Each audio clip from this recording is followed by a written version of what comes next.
Assalamualaikum warahmatullahi wabarakatuh. Baiklah, pertemuan kita hari ini atau perkuliahan kita hari ini akan segera kita mulai. Besar harapan saya semua dalam keadaan sehat dan dapat mengikuti perkuliahan dengan baik. Baiklah, materi kita pada hari ini akan membahas mengenai evolusi dan perkembangan teori evolusi. Makhluk hidup yang ada di bumi sangatlah beraneka ragam. Itu tidak lepas dari adanya suatu proses yang dinamakan evolusi. Evolusi merupakan cabang biologi yang mempelajari sejarah asal-usul makhluk hidup dan keterkaitan genetika antara makhluk hidup yang satu dengan makhluk hidup yang lain. Di mana evolusi secara harfiah dapat diartikan sebagai perubahan yang berlahan-lahan atau bertahap-tahap, di mana proses evolusi dapat berlangsung lambat tetapi dapat juga berlangsung sangat banyak. Jadi dapat kita definisikan bahwa evolusi ini merupakan suatu proses perubahan makhluk hidup secara bertahap dan membutuhkan waktu yang relatif lama, yang semula dalam bentuk sederhana menjadi bentuk yang lebih kompleks. Ini diperlukan waktu berjuta-juta tahun agar perubahan yang terjadi itu nampak jelas.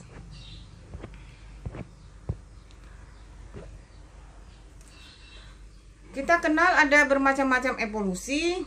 Ada evolusi berdasarkan arahan, di mana evolusi berdasarkan arahan ini dikenal dengan evolusi progresif. Evolusi yang menunjukkan pada kemungkinan dapat bertahan hidup. Nah, ini itu dicontohkan yaitu pada burung Fit, ya. Burung Fit ini pada kepulauan Galapagos, di mana pada awalnya burung Fit ini memiliki paruh yang sedang, ya, tetapi mengalami perubahan sehingga paruh ini menjadi kecil. Hal ini disebabkan karena adanya persaingan antara burung pesaing yang ukurannya lebih besar. Nah, terutama dalam mendapatkan biji-bijian, aneka biji-bijian, sehingga dalam persaingan tersebut burung paruh ini burung Fit ini mengalami perubahan paruh menjadi kecil. Itu salah satu contoh daripada evolusi progresif. Dia dapat bertahan hidup tetapi mengalami suatu perubahan. Kemudian ada namanya evolusi regresif, yaitu evolusi yang menunjukkan pada kemungkinan menjadi punah. Nah, kemungkinan jumlah makhluk hidup berkurang bahkan punah. Ini contohnya adalah dinosaurus, ya. Di mana dinosaurus yang telah punah dan hanya ditemukan pada fosil ribuan tahun yang lalu, yaitu hal ini disebabkan terjadinya meteor atau serbuan dari luar angkasa, di mana adanya hujan asam yang kita kenal dengan contohnya adalah dinosaurus. Kemudian ada namanya evolusi berdasarkan hasil akhir, di mana evolusi berdasarkan hasil akhir ini yang kita kenal dengan evolusi divergen, ya, di mana munculnya makhluk hidup yang memiliki bentuk morfologi yang berbeda walaupun berasal dari garis keturunan yang sama. Nah, hal ini ditemukan pada peristiwa terdapat 5 jari pada vertebrata yang berasal dari nenek moyang yang sama dan sekarang dimiliki oleh bangsa primata dan manusia. Kemudian ada namanya evolusi konvergen, ya. Munculnya individu dengan bentuk morfologi yang mirip walaupun berasal dari garis keturunan yang berbeda. Ini kebalikannya, ya. Ini ditemukan pada ikan hiu dan lumba-lumba, di mana ikan hiu dan lumba-lumba terlihat sama seperti organisme yang berkerabat dekat. Tetapi ikan hiu ternyata termasuk dalam golongan fishes, sedangkan lumba-lumba termasuk dalam golongan mamalia. Kemudian ada lagi yang namanya evolusi berdasarkan pada skala, ya, skala perubahan yang kita kenal dengan makroevolusi dan mikroevolusi. Makroevolusi merupakan perubahan evolusi yang dapat mengakibatkan perubahan dalam skala besar dan dapat mengarah kepada terbentuknya spesies baru, di mana perubahan yang menyebabkan perbedaan yang lebih besar dan nyata Ya, di antaranya golongan taksonomi di atas spesies, sehingga keturunan makin jauh dari bentuk leluhur aslinya. Ini mengalami perubahan yang besar, sehingga perubahan tersebut sangat jauh dari bentuk asalnya. Contohnya kemunculan bulu selama evolusi burung dari dinosaurus Theropoda. Nah, yang dulu nggak ada bulunya atau sayapnya, sehingga mengalami suatu perubahan, terjadi perubahan munculnya bulu pada dinosaurus Theropoda. Kemudian mikroevolusi, perubahan evolusi yang dapat mengakibatkan perubahan dalam skala kecil. Mikroevolusi ini hanya mengarah kepada terjadinya perubahan pada frekuensi gen atau kromosom, di mana mikroevolusi juga disebut sebagai perubahan di bawah tingkat spesies. Perubahan ini disebabkan oleh 4 proses yang berbeda, yaitu proses mutasi, proses seleksi, baik yang alami maupun yang buatan, kemudian aliran gen dan hanyutan genetika. Umumnya evolusi yang terpantau adalah contoh mikroevolusi, misalnya pada bakteri yang mendapatkan resistensi antibiotik. Adapun faktor-faktor pendukung daripada evolusi yaitu seleksi alam, migrasi, rekomendasi gen. Seleksi alam adalah alam mengadakan sebuah seleksi terhadap makhluk hidup yang ada di dalamnya. Hanya makhluk hidup yang dapat bertahan yang mampu bertahan hidup dan berkembang biak, sedangkan yang tidak mampu beradaptasi akan punah dan gagal melangsungkan kehidupannya. Kemudian migrasi, ini faktor pendukung evolusi ya. Perpindahan spesies ke tempat-tempat baru, perpindahan tersebut menghasilkan pola kehidupan baru yang mendukung terjadinya perubahan pada spesies-spesies tersebut. Pada tempat yang baru, generasi-generasi yang muncul akan berubah dari spesies-spesies nenek moyang dan asal-usulnya. Itu karena terjadinya migrasi, sehingga terjadinya evolusi. Kemudian rekombinasi gen. Ini terjadi melalui perkawinan yang menyebabkan perubahan frekuensi gen pada generasi berikutnya. Ini evolusi terjadi karena adanya perkawinan. Kalau migrasi, evolusi terjadi karena adanya perpindahan. Kalau seleksi alam, evolusi terjadi karena adanya seleksi alam. Jadi, rekomendasi gen menyebabkan perubahan frekuensi gen pada generasi berikutnya melalui perkawinan silang. Akan dihasilkan varietas baru. Nah, varietas baru ini terjadi akibat pembuahan atau penyerbukan dari individu lain sehingga terjadinya rekombinasi gen. Adanya kombinasi gen. Rekombinasi gen yang disebabkan oleh perkawinan silang merupakan dasar terjadinya evolusi. Oleh karena itu, melalui rekomendasi kemungkinan adanya menghasilkan atau varietas baru. Apabila varietas baru yang terbentuk menempati daerah yang sangat berbeda dan tidak memungkinkan terjadinya interhibridisasi, dua varietas baru tersebut akan mengalami perubahan-perubahan yang pada akhirnya akan menjadi dua spesies yang sangat berbeda. Ada beberapa para ilmuwan yang mendukung teori-teori evolusi ini, yaitu yang pertama adalah J.B. Lamarck, di mana J.B. Lamarck ini mengungkapkan seleksi alam. Lingkungan mempunyai pengaruh pada ciri-ciri atau sifat yang diwariskan. Jadi, seleksi alam yang dapat menyebabkan terjadinya perubahan atau ciri-ciri. Kemudian ciri-ciri tersebut akan diwariskan kepada keturunannya.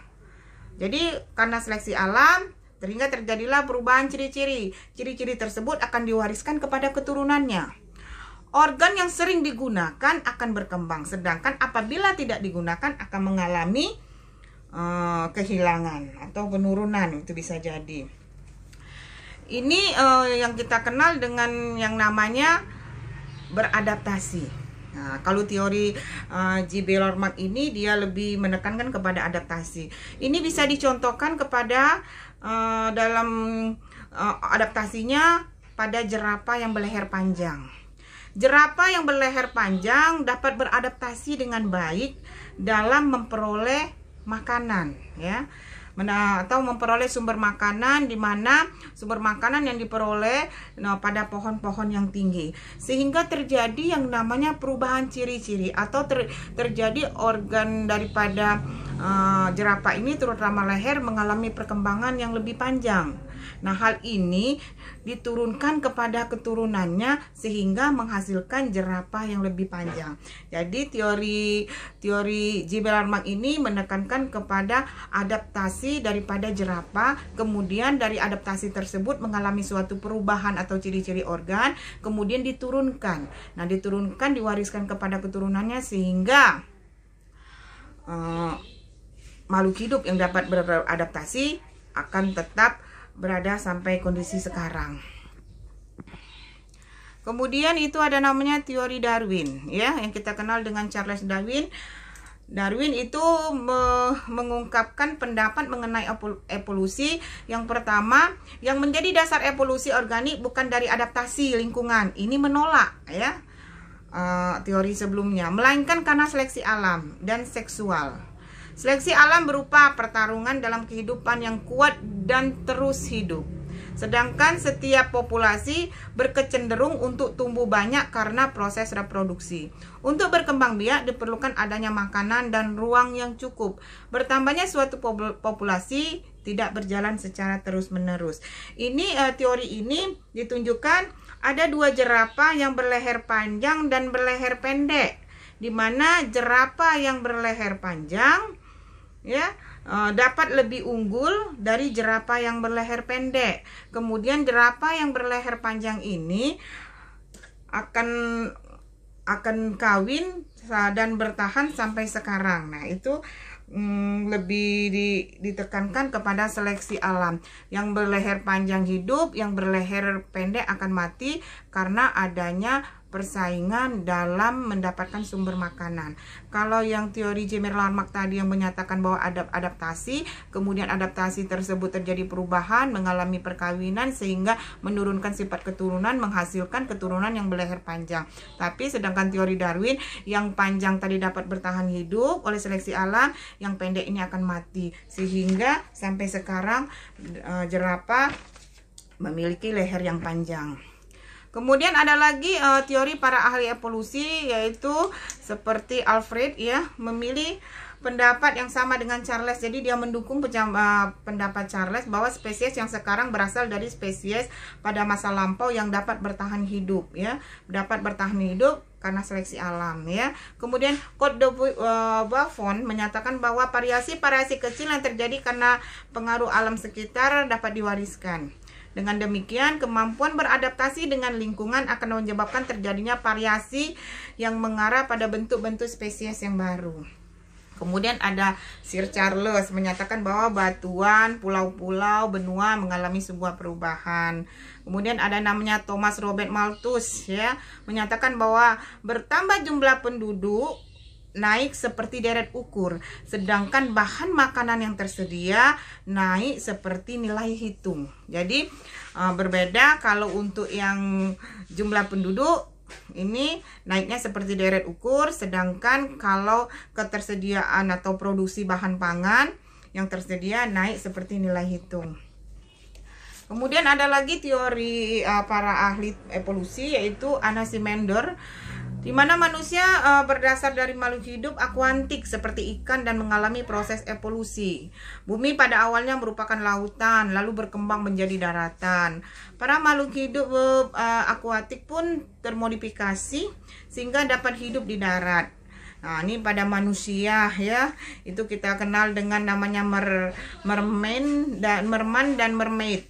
Penampilan seperti ikan ini ada pada masa dalam kandungan bayi selama proses perkembangan. Kemudian penampilan tersebut akan hilang pada manusia dewasa. Jadi bisa kamu lihat dulu, ya, perkembangan manusia yang awalnya kita embrio kita, ya, zigot, embrio apa itu, kita masih seperti ikan. Kemudian setelah mengalami proses menjadi manusia dewasa, itu sangat berbeda sekali. Kemudian ada namanya teori yang dikemukakan oleh Aristoteles, ya. Evolusi terjadi karena metafisika. Alam yang dapat mengubah organisme dan habitatnya dalam bentuk yang sederhana menjadi lebih kompleks. Kemudian Epicurus, ya, berpendapat bahwa organisme berubah dan berkembang makin kompleks dan makin maju. Namun bukan karena faktor intelijensi dan mempengaruhi, melainkan faktor natural law. Ada lagi Gauss-Weismann ya. Ilmu ini melengkapi teori evolusi Darwin dengan teori genetika modern. Menurutnya evolusi adalah masalah genetika, yakni soal keturunan, bagaimana mewariskan gen-gen melalui sel kelamin. Adanya pro dan kontra tentang berbagai pendapat masalah evolusi, yaitu seperti Lamarck dengan Weismann ya. Weismann menentang pendapat Lamarck mengenai sifat-sifat makhluk hidup yang diperoleh melalui proses keturunan dari induknya. Jadi sifat itu diturunkan. Adaptasi, menurut Lamarck, adaptasi terjadi suatu perubahan kemudian diturunkan. Tetapi ini ditentang oleh Weismann ini.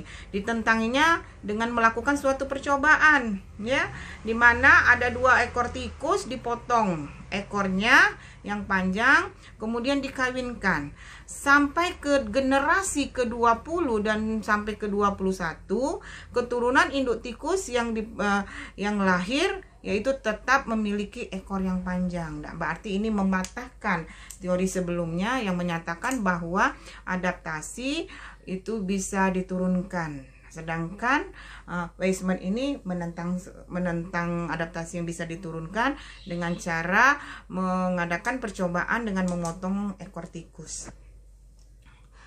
Kemudian Lamarck dan Darwin, mereka berpendapat mengenai jerapah berleher panjang. Semula jerapah berleher panjang, namun karena beradaptasi dengan lingkungan, dilakukanlah seleksi alam, yang mana jerapah berleher panjang itu tetap bertahan, yang berleher pendek itu mati. Maka sehingga menghasilkan pada kondisi sekarang adalah jerapah berleher panjang. Ya. Untuk yang Darwin. Kalau untuk yang Lamarck, dia lebih cenderung ke adaptasinya. Adapun bukti-bukti adanya evolusi, yang pertama fosil. Merupakan sisa-sisa cetakan ataupun berkas dari hewan maupun tumbuhan yang telah membatu. Di mana fosil ini sebagai bukti adanya peristiwa evolusi yang dapat menentukan umur dengan cara menghitung laju erosi, sedimentasi, kandungan garam, dan kadar radioaktif.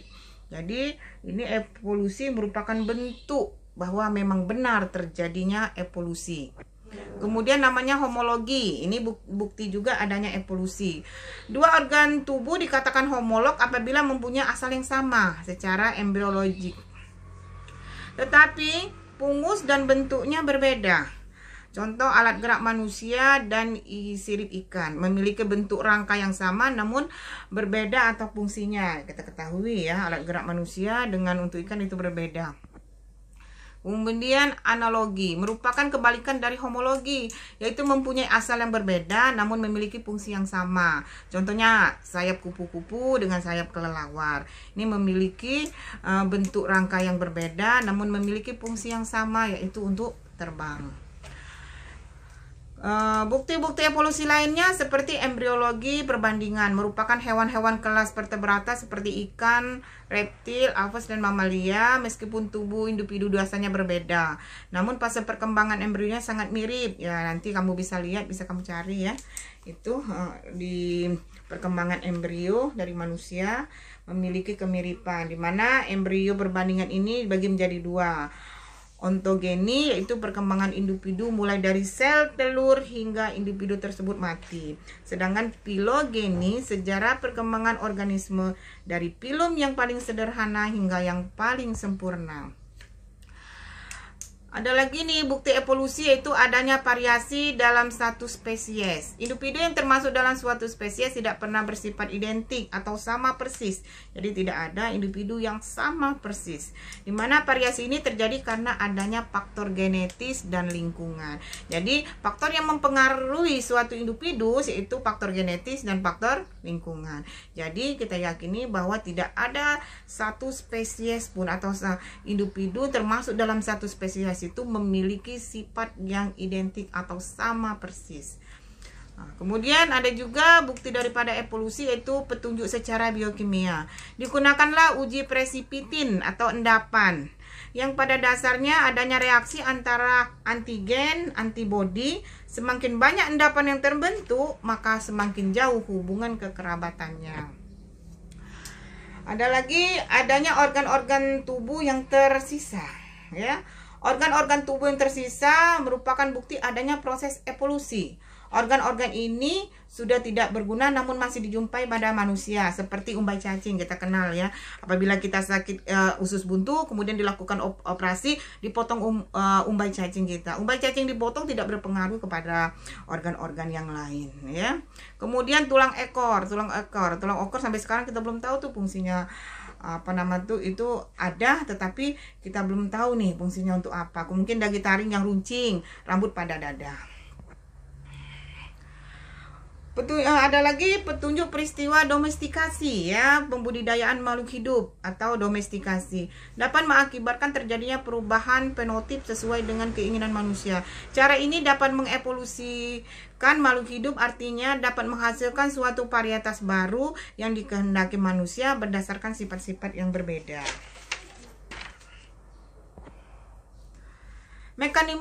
Mekanisme evolusi yang pertama adalah mutasi. Mutasi adalah suatu perubahan materi genetik yang dapat diwariskan secara genetik pada keturunannya, di mana mutasi ini akan menghasilkan alel baru. Kemudian melalui proses perkawinan, yaitu perkawinan dengan cara kombinasi, akan menghasilkan varietas baru. Itu yang namanya mutasi. Kemudian ada yang namanya seleksi alam. Seleksi alam, seleksi yang terjadi atau terhadap anggota populasi sehingga anggota yang kuat dan sehat dapat bertahan hidup. Ini teori Darwin. Mekanisme lagi evolusi yaitu adanya aliran gen. Aliran gen ini merupakan pertukaran gen antara populasi yang biasanya merupakan spesies yang sama. Contoh aliran gen dalam sebuah spesies meliputi migrasi dan perkembangbiakan organisme atau pertukaran serbuk sari ya. Transfer gen antara spesies meliputi pembentukan organisme hibrid dan transfer gen horizontal. Mekanisme evolusi yang terakhir yaitu hayutan genetika. Hayutan genetika ini merupakan perubahan frekuensi alel dari satu generasi ke generasi selanjutnya yang terjadi karena alel pada suatu keturunan merupakan sampel yang acak dari orang tuanya. Selain itu juga terjadi karena peran probabilitas dalam penentuan apakah suatu individu akan bertahan hidup dan bereproduksi atau tidak. Adapun kita pelajari juga akibat daripada evolusi. Akibat dari evolusi ini di mana dapat mempengaruhi aspek bentuk dan perilaku organisme. Jadi akibat evolusi dapat menghasilkan atau mempengaruhi aspek bentuk dan perilaku daripada organisme. Yaitu pertama itu adaptasi. Adaptasi itu penyesuaian. Jadi dengan adanya evolusi ya, akibat daripada evolusi diawali dengan adaptasi. Kemudian namanya koevolusi, yaitu interaksi antara organisme menghasilkan konflik. Nah, kalau yang ini ada lagi kooperasi. Kooperasi ini adalah interaksi antara organisme sehingga menghasilkan suatu keuntungan. Nah, yang keempat, akibat dari evolusi ini menghasilkan spesies baru atau dikenal dengan spesiasi. Ada juga pendapat daripada Tihen dan Cardin mengenai proses evolusi. Menurut Tihen, proses evolusi terjadi melalui 3 tahap. Tahap Biosfer merupakan tahap prahidup atau sebelum adanya kehidupan, di mana tahap ini terutama menyangkut pada perubahan tata surya. Kemudian yang kedua adalah tahap biosfer, yaitu permasalahan pada tahap ini adalah loncatan atau munculnya manusia. Yang ketiga tahap mesosfer, yaitu yang penting pada makhluk hidup dalam hal ini manusia adalah terjadinya evolusi melalui kesadaran batinnya yang semakin mantap.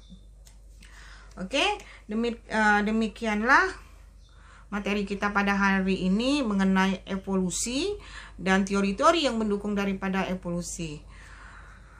Selanjutnya